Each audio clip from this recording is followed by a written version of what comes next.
Et oui, il pleut ce soir. Et on a pris un endroit dans le jardin où on est à l'abri de la pluie. Voilà. Donc on a terminé la précédente vidéo en parlant de l'infiniment petit et de l'infiniment grand.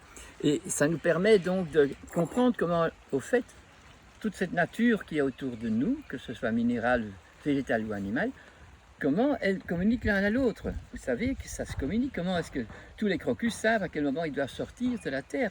Comment les oiseaux savent quand ils doivent partir?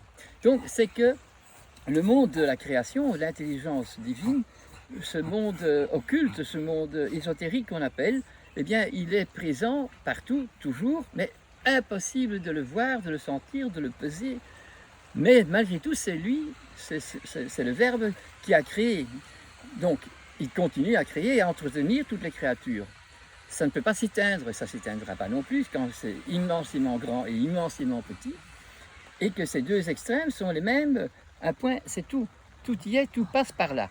Mais comment comprendre ça? Et de plus, si vous êtes dans l'homéopathie aussi, vous savez que plus on dilue et plus on secoue, plus on diminue la partie matérielle du remède qui est dedans, que ce soit minéral, plante, animal ou même un azode, on diminue la matière et on augmente la non-matière. Et on arrive à un moment donné à des dilutions au-dessus d'Avogadro où la communication continue, mais le matériel n'est plus là. Voilà, c'est là que la communication se fait. Et c'est en comprenant ça que nous allons pouvoir avoir beaucoup plus d'admiration et de compréhension de ce monde qui s'appelle le monde de l'au-delà, le monde où tous nos morts, tous les gens décédés, ils sont en attendant de revenir sur Terre, où la force de communication se passe à différents niveaux. Au niveau des plantes, ça s'appelle l'éther, vous vous rappelez, les forces éthériques. Au niveau de l'animal, nous avons déjà l'affection et les affectivités, donc ça s'appelle le niveau astral. Merci. Et alors, ça c'est pour les plantes et les animaux, visiblement possible de voir. Mais malgré tout, parmi ces animaux, parmi ces plantes, nous avons plein de petits animaux qu'on ne sait pas voir, qu'on ne peut pas voir tant qu'on n'a pas des microscopes vraiment technologiquement bien faits, pour voir l'immensement petit qui est encore vivant, qui est encore dans la matière, qui a encore un corps. Et un peu plus loin, on a déjà les plus petits qui sont les virus, qui n'ont pas de corps, puisqu'ils sont des particules, mais qui sont déjà avec des séquences d'ADN ou de DNA.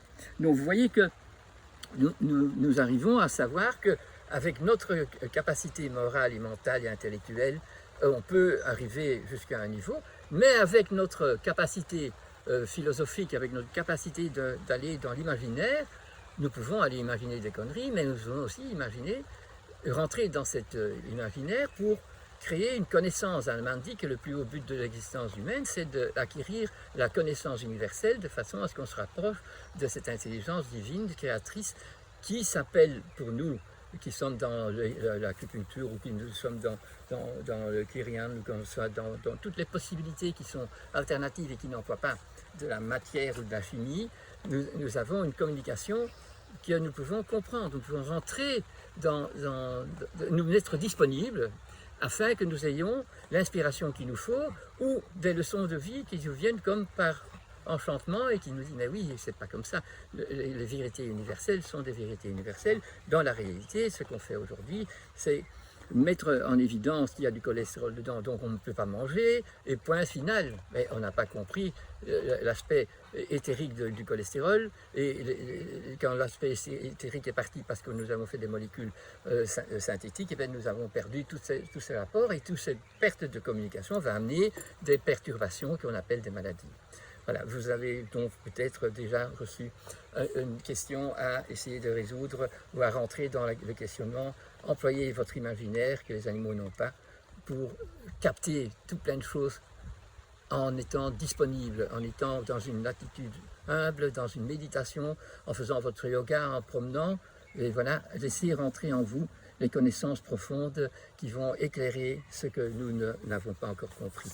Dans ce temps-ci du Covid-19, il est moins 20 pour apprendre à bien vivre quand on aura les libertés de nouveau données et en faisant cette liberté par libre arbitre, donc en renonçant à tout ce qui est connerie, en reconnaissant d'abord ce qui est connerie pour choisir autre chose.